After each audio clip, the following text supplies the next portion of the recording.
Britain buried her in 2002 like the grandmother of the nation. Then, the knives came out. Polls had ranked the Queen Mother the most popular royal even through the 1990s scandals. So if she wasn't hated while she lived, why does the charge stick now? On 30 March 2002, Elizabeth Bowes-Lyon died at Royal Lodge, Windsor, aged 101. Her daughter, Queen Elizabeth II, was at her bedside. 6 days later, the coffin reached Westminster Hall. Over the next 3 days, an estimated 200,000 people filed past it. The queue ran for more than a mile along the Thames and across Lambeth Bridge, forcing officials to extend the planned opening times. On 9 April, Westminster Abbey's tenor bell tolled 101 times, once for every year she had lived.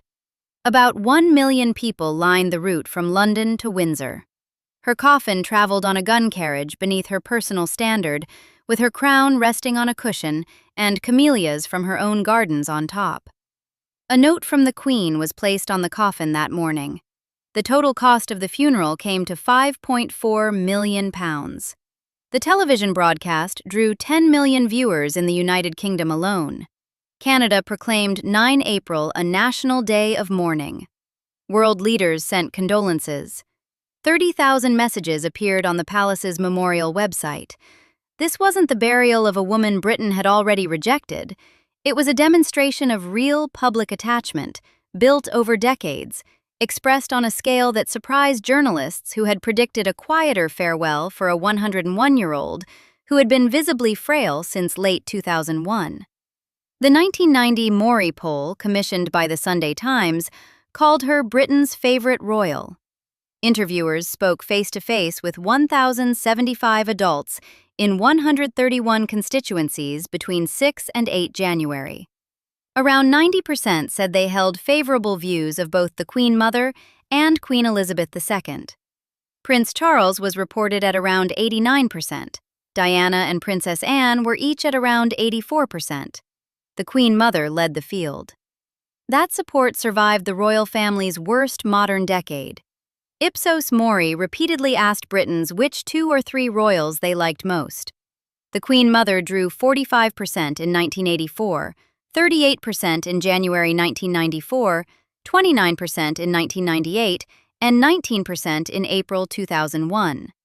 Those numbers declined as younger royals took the spotlight, but they still placed a woman born in 1900 consistently among the most warmly regarded people in the family, well into an era when the institution itself was under strain. Ipsos stated retrospectively that she remained popular with the British public to the end of her life. She wasn't universally adored. A 1999 independent profile carried the headline, "Bigoted, Snobbish, Profligate." Critics existed throughout her life. Yet the polling, the crowds, and the funeral all established the central fact. Elizabeth Bowes-Lyon was broadly popular when she died. Her later divisiveness came from a different process. After 2002, a protected public image met a fuller public ledger. Her conduct toward Wallis Simpson, a reported multi-million-pound overdraft quietly cleared after her death. 2 Bowes-Lyon sisters hidden in an institution and listed as dead in Burke's peerage for 24 years, and a style of court life that looked increasingly cold after Diana. The halo around her didn't begin as public relations fiction. It came from 1940. At the beginning of the Second World War, the British government discussed evacuating the royal children. Princess Elizabeth was 13. Princess Margaret was 9. The royal household later attributed a response to their mother. "The children won't go without me. I won't leave the king, and the king will never leave." The exact wording survives in later official retellings rather than a contemporary recording. The decision itself is beyond doubt. George VI and Queen Elizabeth stayed in Britain. Their daughters remained at Windsor Castle rather than being sent to Canada. The king and queen became a visible symbol that the constitutional center had not fled. They didn't live as East End families lived. During the Blitz, they generally worked at Buckingham Palace by day and slept at Windsor Castle at night, roughly 20 miles west of central London, with their daughters. They had guards, staff, protected rooms, and institutional resources that gave them a layer of security unavailable to the people they were visiting. Their danger was real, but not identical to the danger faced by civilians in crowded public shelters beneath bombed streets. Still, on 13 September 1940, danger came to their own front door. German bombs struck Buckingham Palace while George VI and Queen Elizabeth were in residence. Accounts vary between 5 and 6 high-explosive bombs. One later source reports 5. The royal chapel was damaged, gates were hit, several workmen were injured. It was a daytime raid, which meant the king and queen were at work inside the building rather than sleeping 20 miles away at Windsor. That afternoon, Elizabeth wrote to Queen Mary. The Royal Collection Trust identifies the letter as covering both the bombing and a subsequent visit with the king to the East End, the civilian bombing districts near London's docks, where the destruction had been far more devastating than anything the palace had suffered. The line most associated with that visit appears in several versions across the historical record. The Imperial War Museums attributes to her, "I am glad we have been bombed. Now we can look the East End in the eye." Another version has her saying, "I'm glad we've been bombed. It makes me feel I can look the East End in the face." No surviving record shows that exact polished sentence in her same-day letter, but the event behind it's solid. The palace had been hit while she was inside. She and the king had immediately afterward visited the bombed neighborhoods, and the contrast between the two locations, the palace that had now suffered damage and the East End that had been suffering for weeks, gave the visit a moral weight it would otherwise have lacked. She continued that kind of work throughout the war. She and George VI visited hospitals, shelters, factories, military installations, and civilian communities across bomb-damaged Britain. She also served as Controller-Commandant of the Auxiliary Territorial Service and inspected ATS units. Early in the visits, she reportedly faced hostility, rubbish thrown, crowds jeering, partly because she wore expensive clothing that read as a provocation to people in wartime poverty. Her explanation was simple. The public came to see her in their best clothes, so she should reciprocate. Norman Hartnell dressed her in gentle pastels to represent, in his phrase, the rainbow of hope, and avoided black so the visits didn't read as funerals. For a monarchy that had been damaged by the abdication crisis of 1936, that sustained public work was politically essential. George VI had not been groomed to reign. Edward VIII had spent 325 days as king before abdicating. The monarchy needed to earn back its legitimacy at the moment when Britain's survival was genuinely uncertain. That is the human weight behind the wartime halo. It wasn't manufactured. George VI and Elizabeth made real choices to remain present and visible under real conditions of risk. The palace was bombed while they were in it. The Queen, who walked through the East End the same afternoon, was doing something that carried meaning precisely because the danger around them wasn't metaphorical. George VI had been the reluctant younger brother.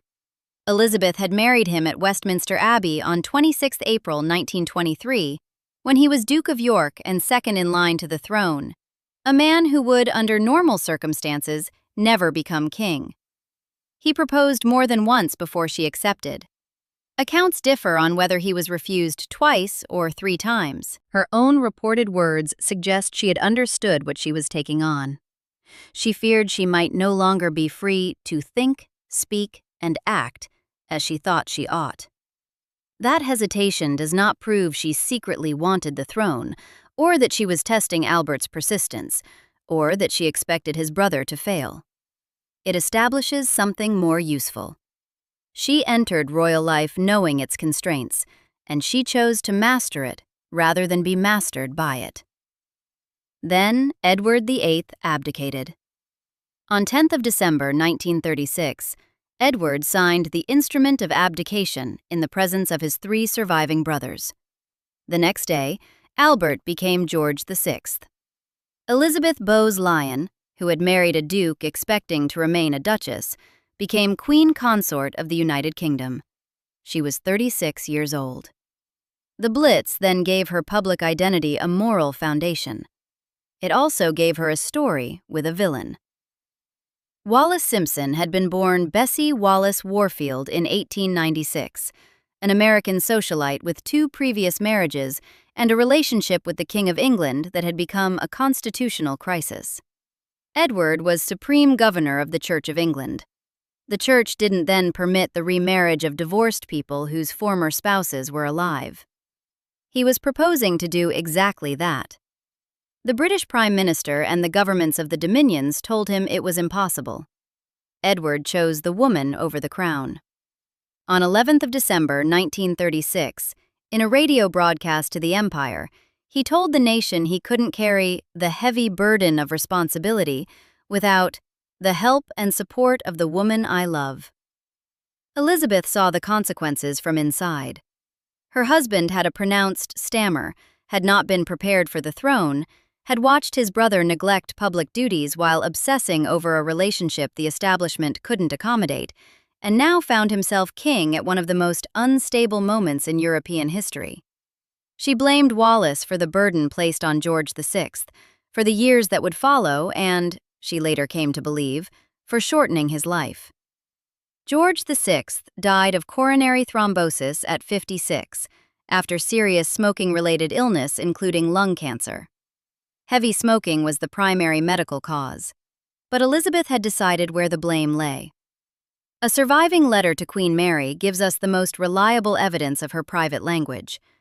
Elizabeth wrote that relations were already a little difficult when naughty ladies are brought in, and then that, up to now, we've not had the lady at all. Biographers and publishers subsequently popularized a sharper phrase. The National Archives described Wallis as that woman, as she was referred to by the Queen Mother. Anne Seba's well-researched biography of Wallis used that woman as its title, reflecting the terminology royal family members employed for decades. Elizabeth is also reported to have described Wallis as the lowest of the low, a thoroughly immoral woman, and to have written to Queen Mary that she couldn't ask her to the house. One letter articulated the sheer vulgarity of Edward and Wallis together. The documented evidence points clearly toward sustained personal hostility. The exact recorded phrase varies between sources, and some of the sharper lines can't be pinned to a specific dated document in the current scholarly record. The Queen Mother refused to speak publicly about the abdication at all. When broadcaster Ludovic Kennedy raised the subject, she replied, "I'm afraid I just can't talk about it." And when he pressed, "But ma'am, it conditioned your whole life," she answered simply, "Yes, I know, but I just can't." That silence was itself a form of statement. It kept the wound classified. Wallis didn't receive an HRH after marrying Edward. That exclusion wasn't an informal snub. It was committed to law. On 27th of May, 1937, George VI issued letters patent. They stated that Edward, Duke of Windsor, could personally retain the style of Royal Highness. His wife and any descendants couldn't. The exact legal wording was that he should be entitled to hold and enjoy for himself only the title style or attribute of Royal Highness. So, however, that his wife and descendants, if any, shall not hold the said title style or attribute. The notice appeared in the London Gazette the following day, giving it the formal character of an official state instrument. Wallis became Duchess of Windsor on 3 June 1937, the day she married Edward at Château de Condé in France. She had a ducal title. She didn't become Her Royal Highness, the Duchess of Windsor. That distinction seems ceremonial until you understand what royal rank performs. HRH determines who bows, who curtsies, who is placed where, who is addressed how, and who is formally counted inside the family's hierarchy. Wallis had married a former king, whose family and government still collectively refused to extend to her the recognition that marriage would ordinarily have conferred. Edward fought this for the rest of his life. It was a running quarrel that shadowed every exchange between the Windsors and the palace.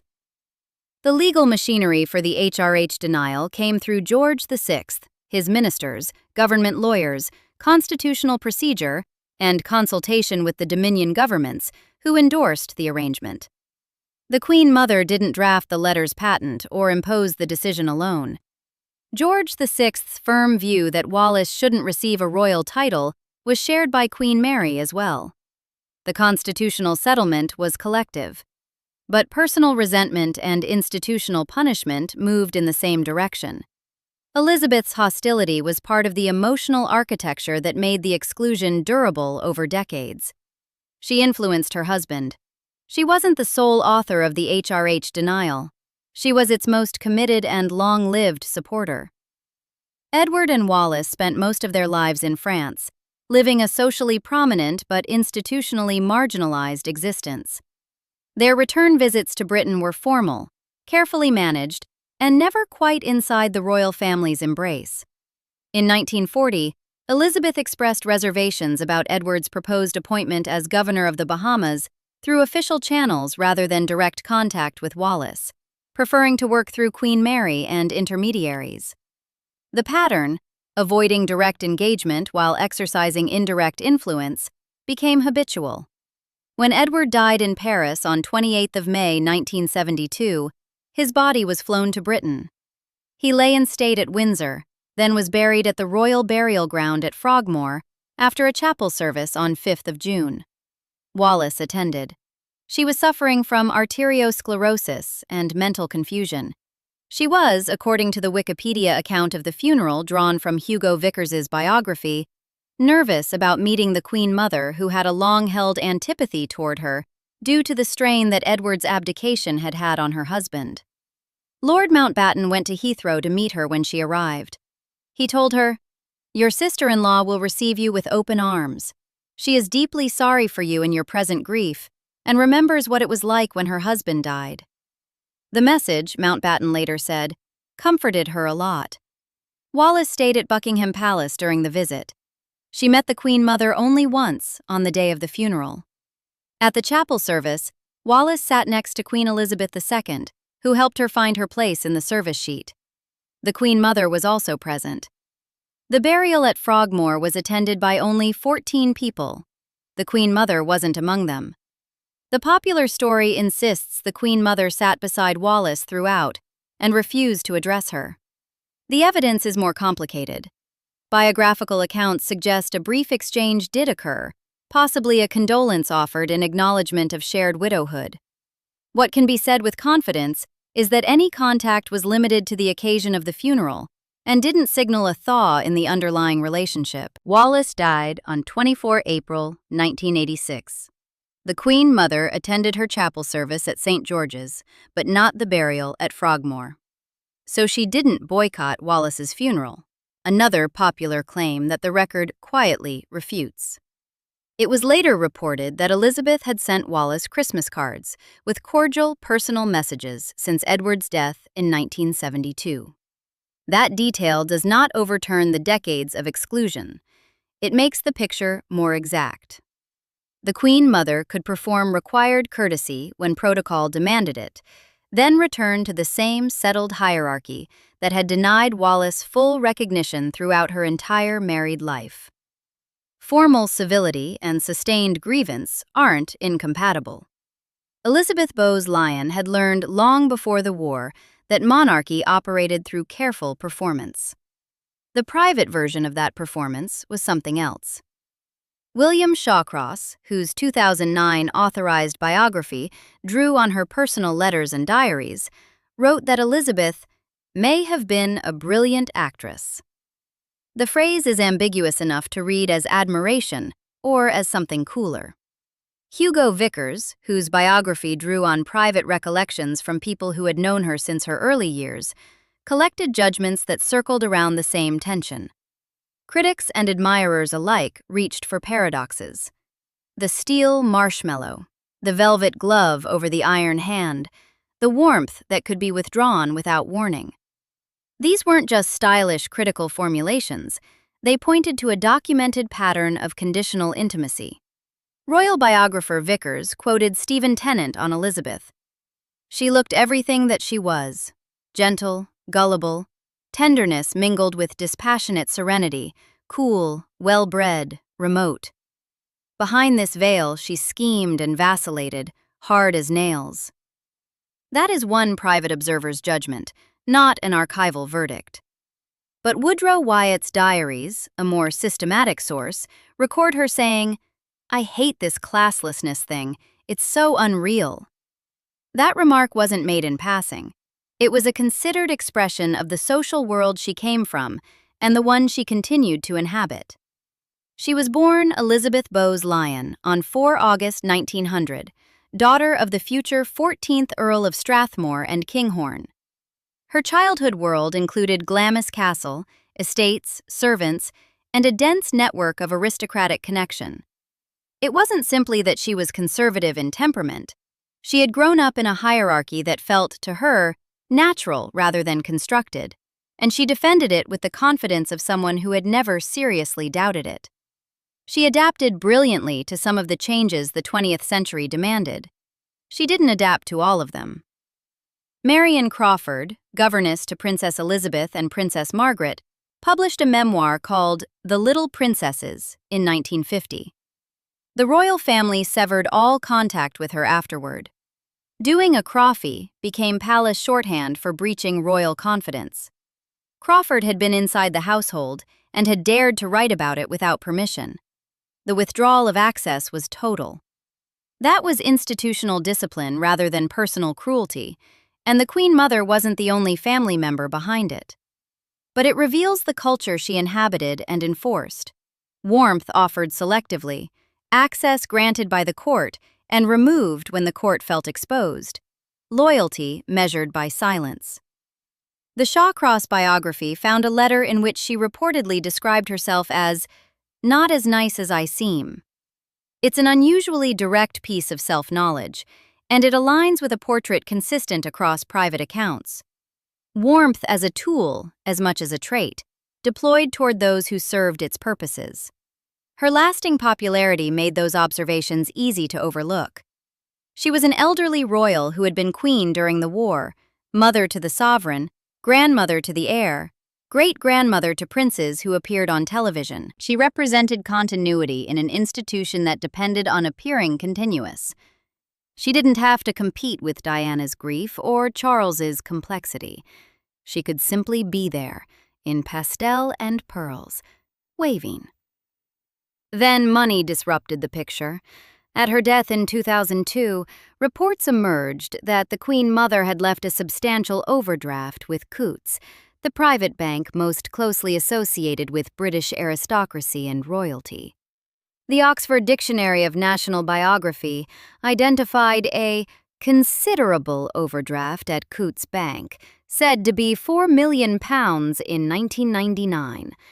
Later financial reporting in The Guardian and Financial Times suggested the figure had grown, with some accounts placing it closer to £7 million. The precise audited balance at the moment of her death was never publicly confirmed. £4 million in 1999, or $7 million, isn't an overdraft in any ordinary domestic sense. It represents a sustained pattern of spending beyond available income. That pattern needs explaining, because it sits in uncomfortable proximity to a public myth of duty, thrift, and service. Her civil list income was part of the public record. Hansard shows an annual payment that rose from £334,400 to £345,300 in 1985-86. By later estimates, the figure had risen to around £643,000 annually. Against royal expenses, maintaining a household at Royal Lodge, staff costs, travel, entertaining, attendance at charitable events, and the financial requirements of a working royal matriarch, that income wasn't unlimited. The Guardian reported that the Queen Mother had placed a significant portion of her assets into trusts for great-grandchildren, which reduced the liquidity available to cover ongoing costs. That explains the mechanism of the overdraft. It does not dissolve the contradiction.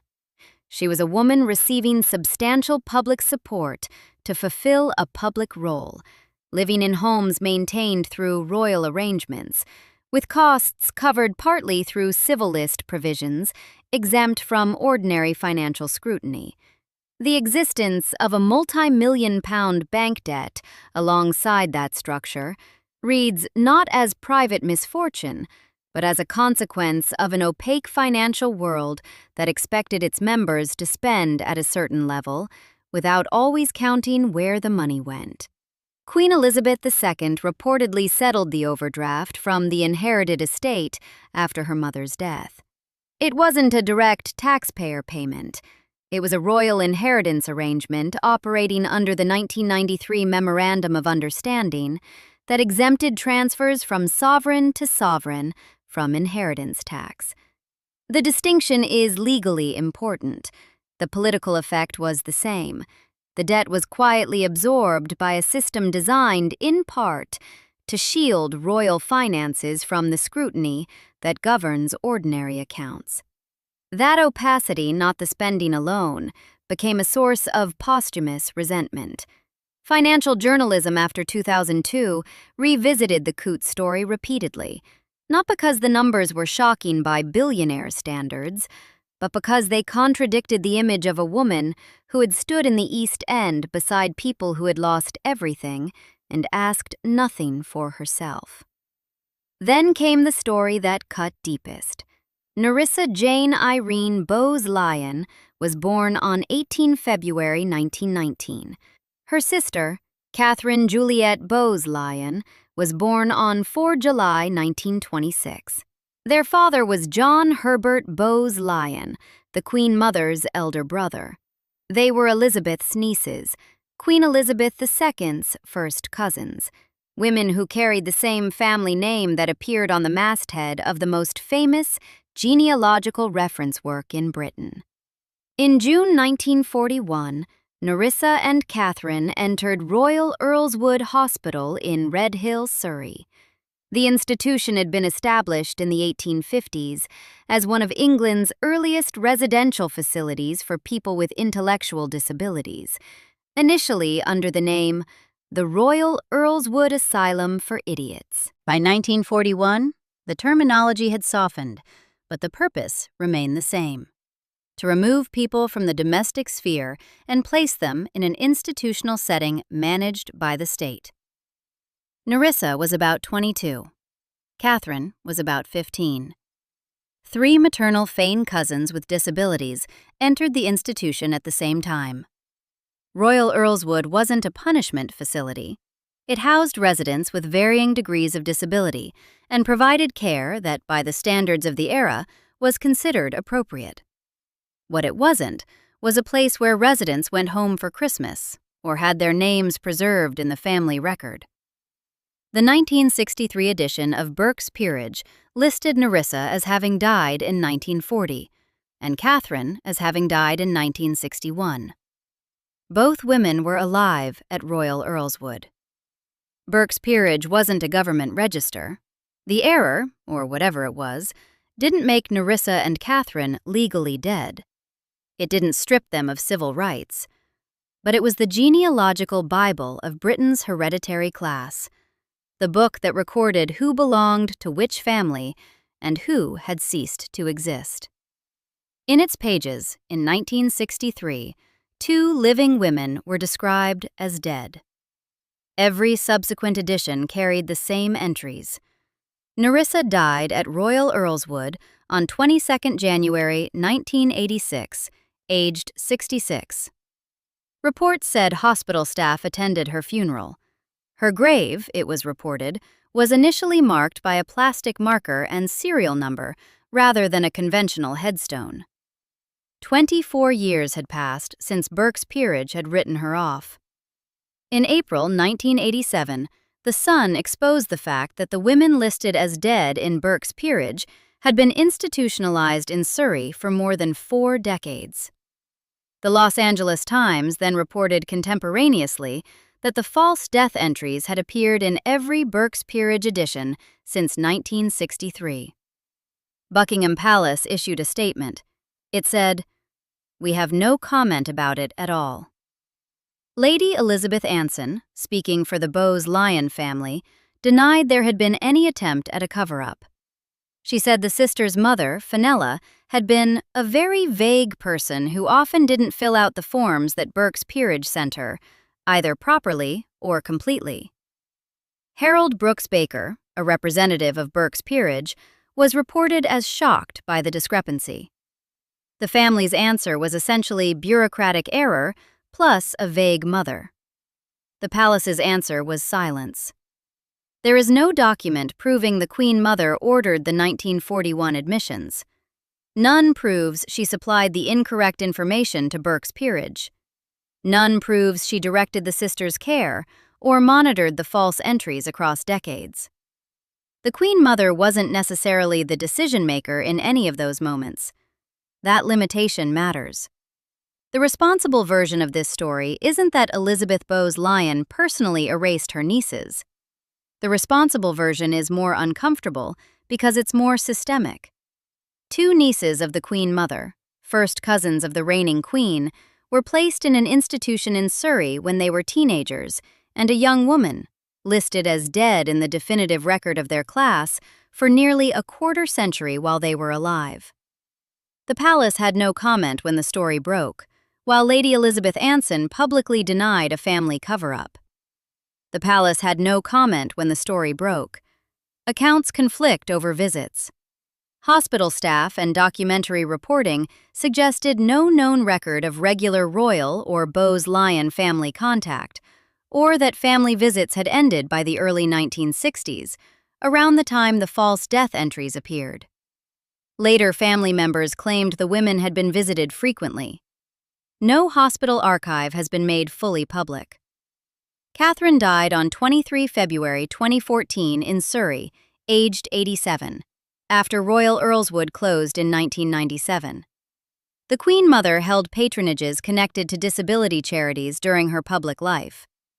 That isn't evidence of hypocrisy in any simple sense. Many people in mid-20th century Britain who gave to disability charities also accepted institutional care as the normal response to disability in their own families.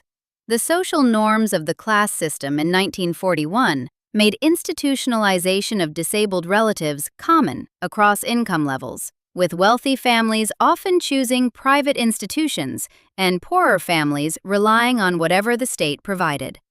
Period context explains the placement. It does not explain the false entries, the palace silence, or the absence of any public acknowledgement across the rest of the Queen Mother's 61 remaining years. The grandmother of the nation had two family members who were written out of the family record while she presided, publicly and warmly, over national ceremonies celebrating family, continuity, and care. This is where the posthumous reassessment ceases to be gossip about an imperious old royal and becomes something harder to dismiss. Wallis's Exclusion reveals Elizabeth's capacity for sustained institutional punishment of someone she personally disliked. The Coots overdraft reveals a protected financial world that operated by different rules. Nerissa and Catherine reveal the human cost of aristocratic systems of erasure, and the silence that protected those systems from scrutiny. And then there was Diana. Diana gave the public a language for recognizing what that court felt like from the inside. Princess Diana began recording sessions with her voice coach, Peter Settlein, in the early 1990s. The recordings weren't meant for publication. They became public only after her death in 1997, through legal disputes, sales to documentary makers, and eventual broadcast. The tapes contain Diana's retrospective account of her marriage, her isolation, and her experience of life inside the royal household. Her perspective isn't a neutral report. She spoke from deep pain, from a marriage that had collapsed over years of mutual unhappiness, and from a sense of betrayal by a court that had, in her view, managed her as a problem rather than recognized her as a person. That does not mean she was wrong about what she experienced. It means her testimony is evidence of her experience and requires the same careful handling as any contested personal account. Diana described the royal family and its culture as a leper colony. a metaphor for a diseased, isolating institution that contaminated rather than nurtured. The phrase became one of the best-known images of her inner life at court. A more specific formulation circulates widely online, that Diana called the Queen Mother the chief leper in the leper colony. That line hasn't been securely verified as a verbatim settle-in-tape quotation. It appears most prominently in later secondary commentary and paraphrase rather than in a confirmed transcript. It shouldn't be presented as something Diana demonstrably said about the Queen Mother specifically on those recordings. What Diana's tapes did establish was a court that treated personal suffering as an institutional threat. A young woman who had married into the family at 19 and found herself isolated, confused, and eventually suicidal, described the royal system not as a support network, but as a mechanism for containment.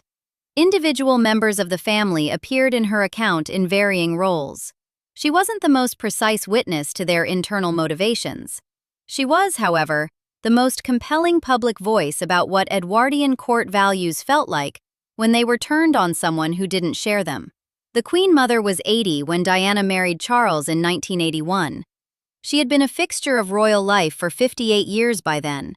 There is no firm evidence that she engineered the Charles-Diana marriage as a strategic match, directed Charles toward adultery, or masterminded the palace's response to Diana's death in Paris on 31 August 1997. Reports suggest Balmoral remained quiet for several days after Diana died, and that Queen Elizabeth II was initially slow to return to London. The Queen Mother was elderly and at Balmoral at the time.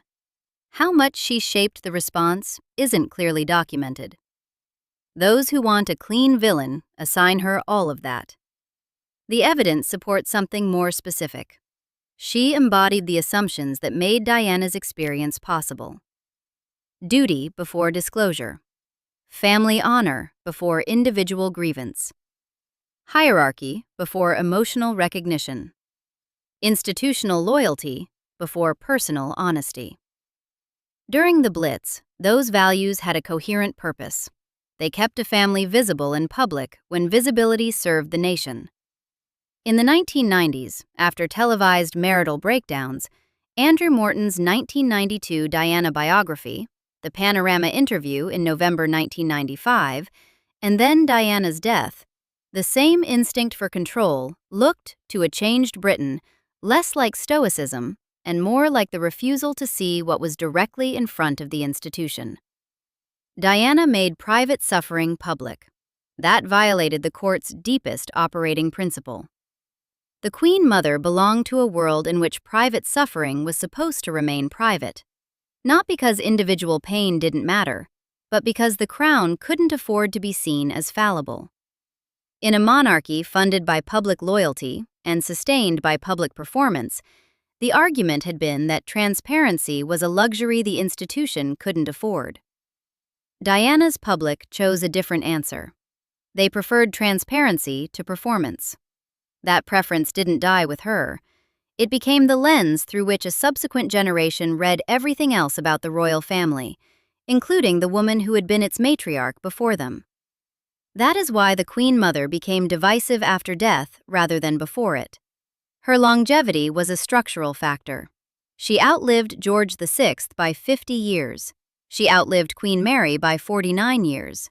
She outlived Wallis Simpson by 16 years. She outlived Diana by nearly 5. At her death in 2002, she was among the last surviving witnesses to the abdication crisis, the wartime monarchy, and the court that formed around it. Many of the people who had private knowledge of her most difficult choices, of the Wallis feud conducted in person, of the Bowes-Lyon family dynamics in 1941, of the details behind the Coutts arrangements, had themselves died. While she was alive, the public image remained dominant. It was reinforced at each decade by new ceremonies, by the centenary celebration in 2000, by race meetings at which she looked permanently delighted, by the affectionate shorthand of the Queen Mum.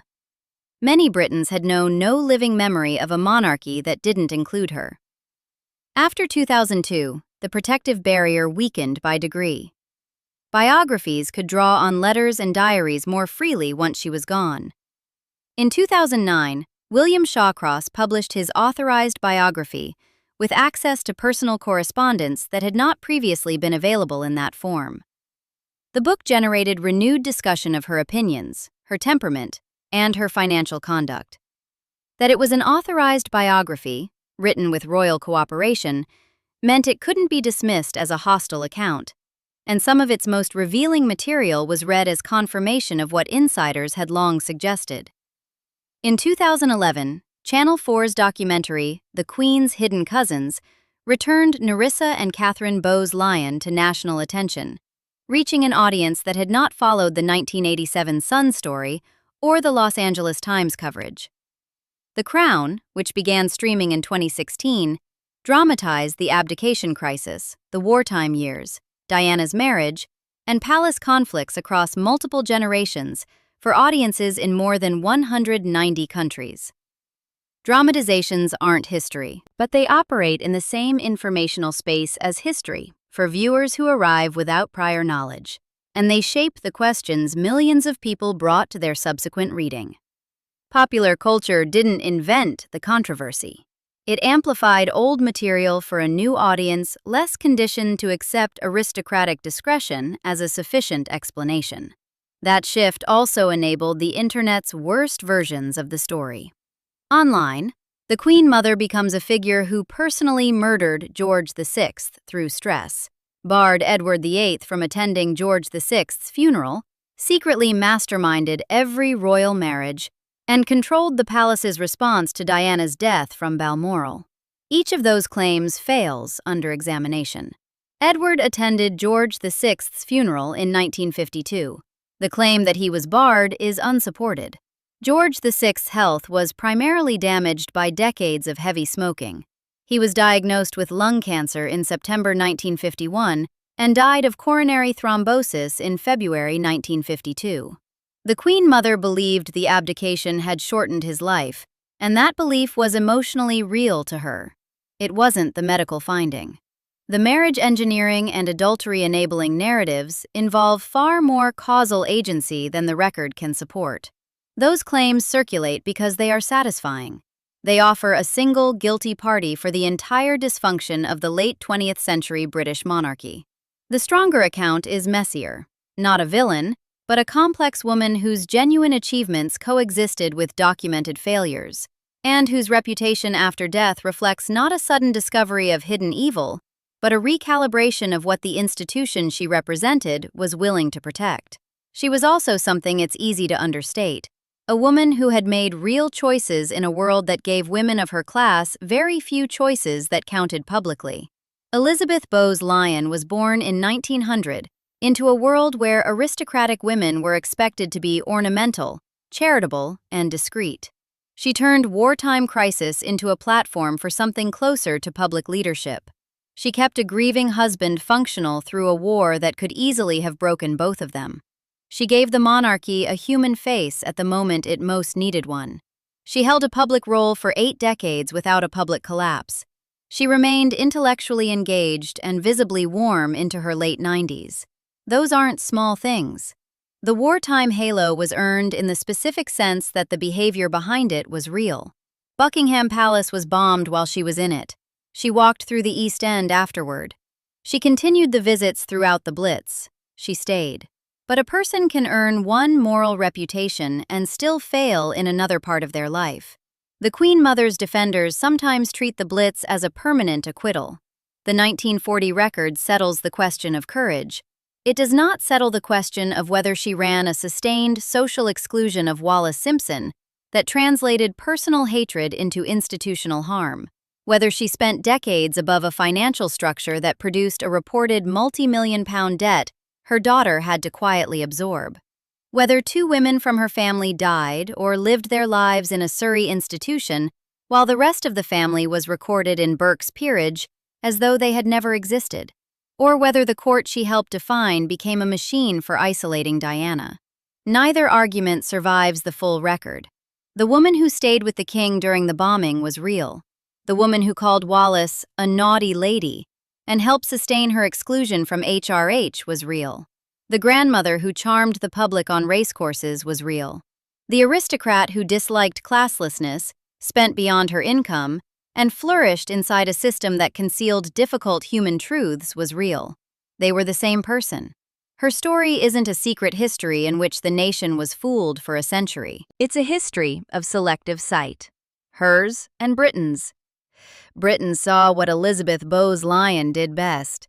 The king and queen visiting bomb sites, a widow who gave 50 more years of public service after 1952. A mother and grandmother at the center of national ceremonies. An elderly woman who could still smile and make monarchy feel continuous. They saw less of what was hidden behind rank, privacy, and the deference those things commanded. Wallis saw the exclusionary version from exile.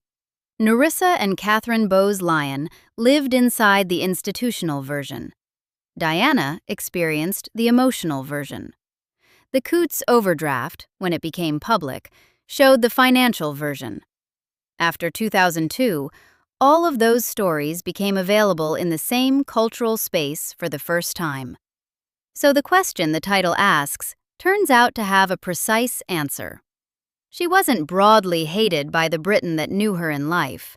The 1990 MORI poll, the Ipsos rankings through 2001, the 200,000 mourners in Westminster Hall, and the 1 million people lining her final route all say otherwise. The divisiveness is posthumous, and it holds because the wartime halo, which she genuinely earned, now sits in the same frame as the letters patent that denied Wallis HRH while Edward kept it. A reported Coutts overdraft of at least £4 million, quietly settled by the estate. 2 nieces institutionalized in 1941 and listed as dead in Burke's peerage from 1963 onward, and a royal court Diana described, from the inside, as a place that made people feel diseased for needing something the institution couldn't give them. She was Britain's national grandmother. She was also an unfinished piece of royal mythology, protected long enough by longevity, public warmth, and institutional loyalty that the rest of the picture could only fully emerge once she was gone. Both things were true. They still are.